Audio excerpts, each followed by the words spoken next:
Fayetteville, and welcome to my new office. I am going to speak to you tonight about a rule. It is Article 9, Section E.3, titled Automatic Resignation. So this is an issue that we noticed that had happened, that had occurred, that I don't think anybody else realized had happened. And we felt like it was very important, something that should have been addressed. But Mr. Sykes was not willing to allow us to speak and have discussion on this issue. It was at the Cumberland County GOP third executive committee meeting. And a committee meeting is where all executive committee members are invited to attend and be current and up to date on what's going on in the party and to make decisions on what is going on in the party. Just a few days before this, one of the members had posted on Facebook that she didn't appreciate that people were going to Facebook to voice their grievances, but they should, like adults, come to the meeting and address your grievances at the meeting and discuss it like adults, which is what we did.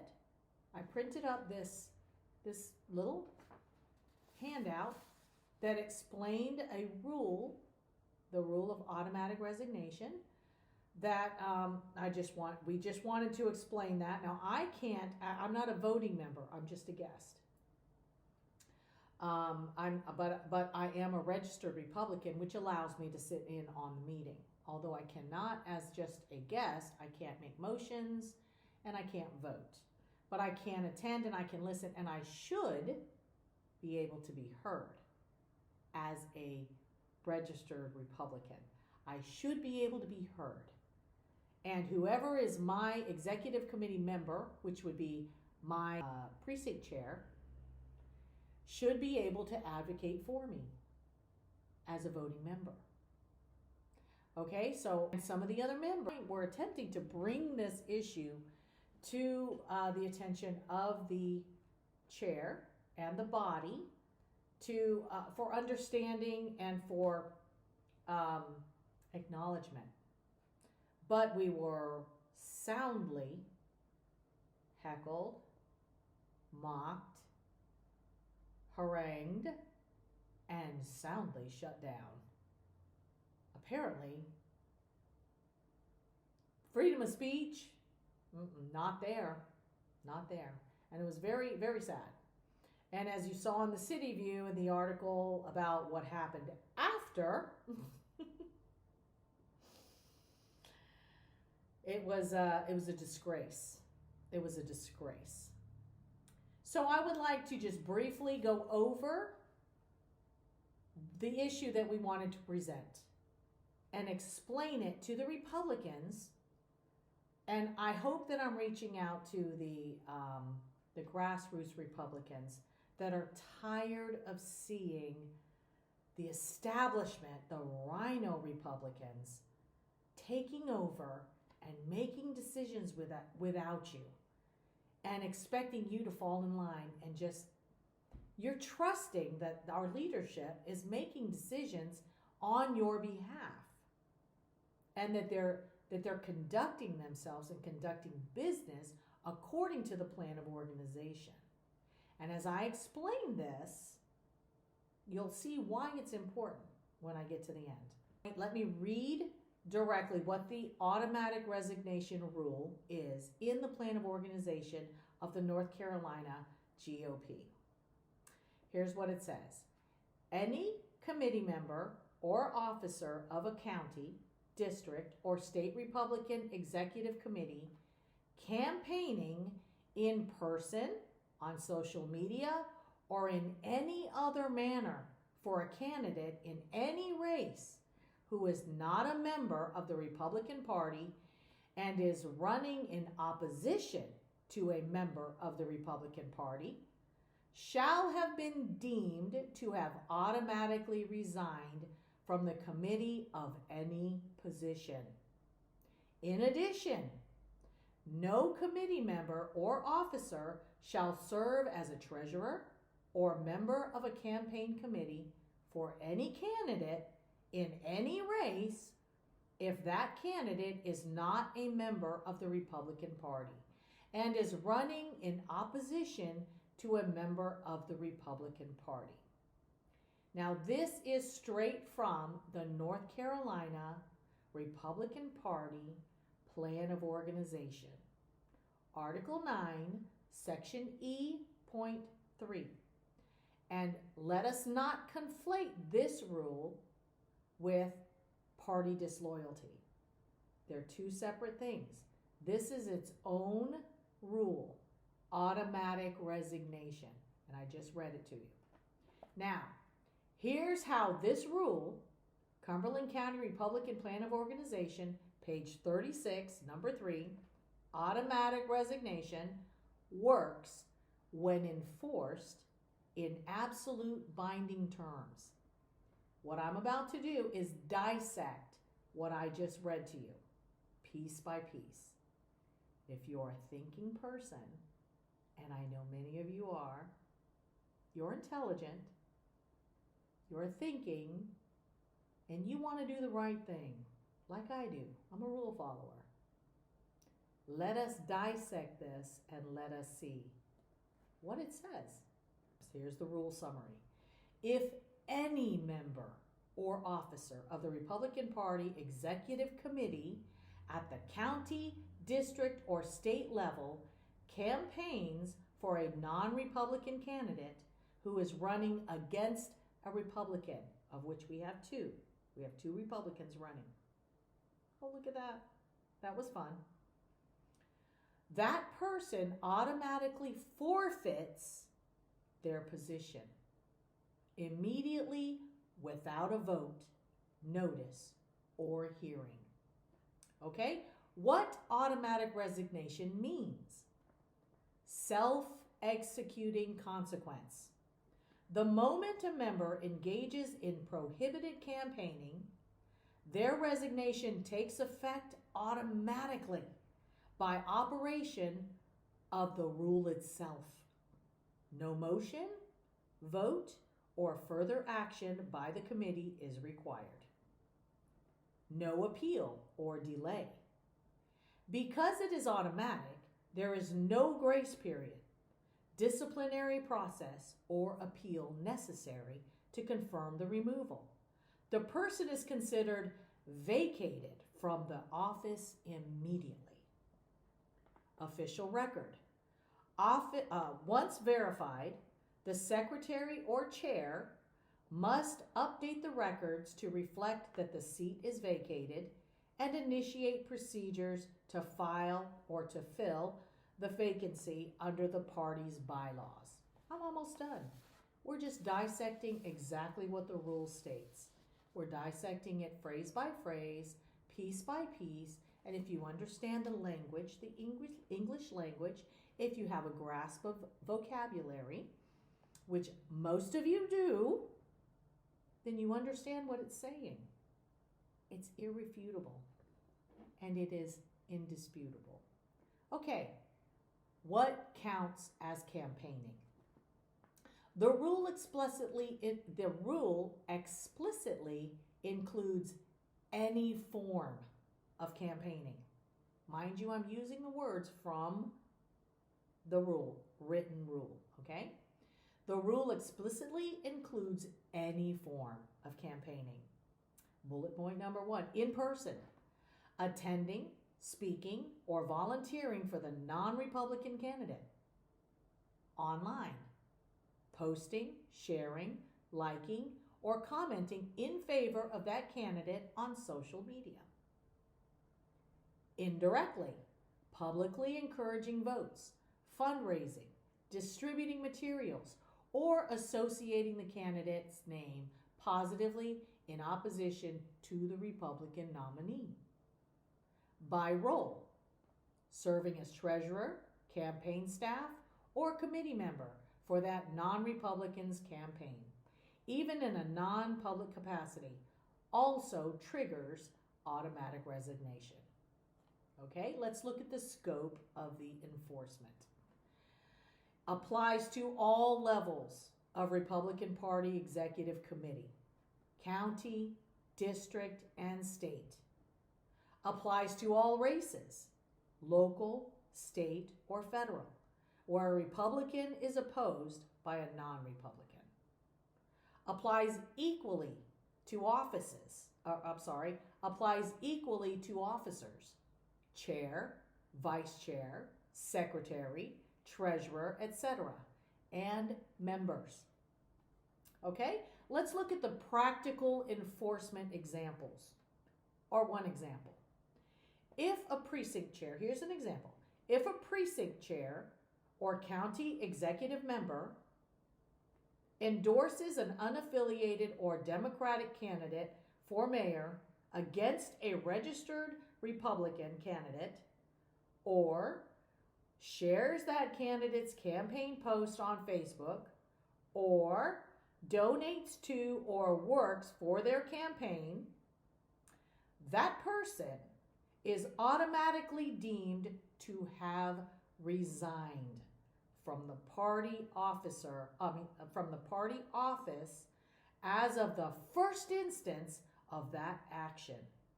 Their position is considered vacant. Okay, and let's go to the final point, the purpose and authority. The reason why we have this rule. Okay, this clause is designed to protect party unity and loyalty. That's what it's designed for, to protect party unity and loyalty by ensuring that individuals in official Republican leadership ensure that individuals in official Republican leadership positions do not publicly aid political opponents of the party. It is enforceable under the North Carolina Republican Party Plan of Organization, which governs all subordinate county and district party operations. As such, it carries binding authority over every member who holds a recognized party leadership role. Now, that's what we handed out. Too simple? It would have been very simple to read and very simple to understand. Irrefutable, indisputable, the rule of automatic resignation needs to be enforced to protect party unity. To protect party unity, what does it say? And loyalty. Now, if any member performs any of these acts, they have automatically resigned themselves. We don't have to do it. The leadership doesn't have to do it. The body doesn't have to do it. There is no vote. There is no discussion. They did it. Now, let me give you an example of how this works. Okay? When I was the secretary in the last board, I was the secretary for the Cumberland County GOP. There were several members that were running that were Republican. I may not have liked one of them or whatever. I still had to support them. I still had to support them because I understood this rule. If I do not, or if I support somebody that is opposing them, somebody that is running against our candidate, I understood that I was making a choice. Either I support our Republicans and maintain my position, or I support someone that is not in our party and I lose my membership. It's my choice. It's not up to the party. I have that choice. So let me give you this example. On the Board of Elections, there is a position called a precinct judge. They're the ones who sit in and on voting day, they take in all the ballots. They're making sure that everything in the precinct on voting day is running smoothly. There's also a position in the Republican Party called a precinct chair. And the precinct chair is the person that is responsible in your precinct or their precinct to make sure that Republicans in their precinct, which is it might be a neighborhood, it's an area of all the voters that vote at the same precinct. Their responsibility is to tell you who's on the ballot and where to go vote and encourage you, please do vote. Please vote. Because every vote counts. Now, if you want to be a precinct judge, but you are a precinct chair, the Board of Elections is going to say, if you want to be a precinct judge, you cannot be a precinct chair. It's a conflict of interest. You can't do it. Precinct judge, you have to remain neutral on either party. But as a precinct chair, you're representing the Republican Party. But you can't be both. If you decide you want to remain a precinct chair, you cannot be a precinct judge. Why is that a problem? It's not a problem. Here's the thing. If you're in a PAC and you are in a position to endorse a candidate, you're in a position to endorse a candidate and you pick a favorite, but they're not Republicans. But you're also on the committee, the executive committee of the Republican Party. But you want to endorse somebody that's not a Republican. But as a committee member, you're not allowed to do that. So you have to choose. Do I endorse or do I refrain and wait till after the primary? You can't do both. If you decide, I'm going to go ahead and endorse, you automatically resign. Is that okay? How consequential is that? Why is it such a big deal? You actually, if you're part of a PAC, you actually have more power, more freedom when you're in the PAC. Let it go. Let go. It doesn't matter. You don't have to be on the executive committee at the same time. Why do you have to have both? Why are you being so greedy? Let go. Let go. Let it go. But you can't have both. Do I endorse or do I stick with the Republicans and only do Republican? And that's all we're saying. When the PAC decided to endorse, and they were all admitted publicly, they gave their names, they gave their positions, and they gave and they admitted that they were all on the executive committee, and yet they decided to publicize all of that and endorse somebody that was not Republican. You automatically resigned. No vote. You made a decision. You made a decision. It's not a big deal. Why do you gotta have both? Take this one. Go for it. Be on the PAC. Do it. I don't care. We don't care. But Republicans should follow rules. Let's follow the rules.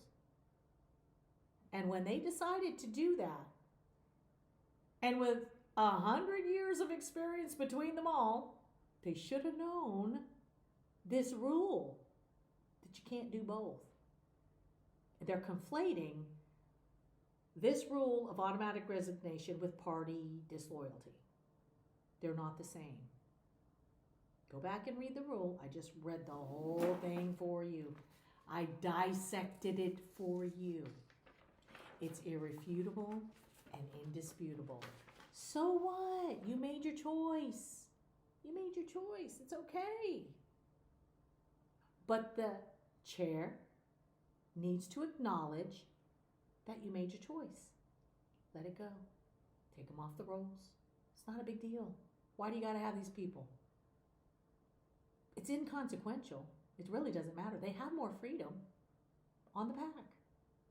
They have much more freedom. And nobody cares what you say or do. Go ahead. Do it. Do your PAC thing. Do it. Do it with all your might. You can even, now that you're off, you've already made your choice. You've already decided between the two. You decided endorse, stick with the PAC. What you should have done was remained anonymous. Had you remained anonymous, and nobody would have known, I guess. I mean, even though ethically, you should have known. You should have just said, yeah, but I can't do that. Let me just go ahead and I'll let that go. I'll let the party do their party thing, and we're going to do our PAC thing. Let the party do their party thing. Let the PAC do their PAC thing. So it's so simple. I don't understand why they're so afraid of it. Let it go. You made a choice. Stick with your PAC. You got a lot more freedom. There's so many more people that you can endorse. And the Republican Party, us, we won't care. We really, it's fine. As a matter of fact, we may take a look at who your choices are and say, they made a good choice. They made a good choice. I think I'll go with that. Or they may go, I don't know about that choice. I think I'm going to stick with Republican. Really? Why is there such a fight over this? Why is it such a big, it's really not a big deal. It's really not. And I don't know why they were so afraid to let us voice this. I don't understand why they were so afraid to lose these members. They can always come back. They can always come back. Just make a decision to go back on the committee, but then you have to let go of this. You got to let go of the PAC thing. You can't do it. So it's an either or. They made a choice. Now let's enforce. You made your choice. Now let's enforce. Okay? So the Republican Party is a party of rules. And they are explicitly laid out for us. And if you're a member, you should be reading it. And I'm frankly shocked at how many people in high position on the executive board that continue to argue it as if we're talking about party disloyalty. That's a whole nother issue, which could definitely be brought up, but that would need some explaining of its own. But let us not conflate the two. The issue that we were trying to bring to the attention of the chair was automatic resignation that does not need a vote, does not need a discussion, and does not merit appeal. Okay? It's simple. It's very simple. Choose one, lose the other. They made their choice. It's as simple as that. I hope I explained this well. I hope that everybody understands it more clearly. And I hope that you all make a great decision when it comes to voting on Tuesday, October 7th.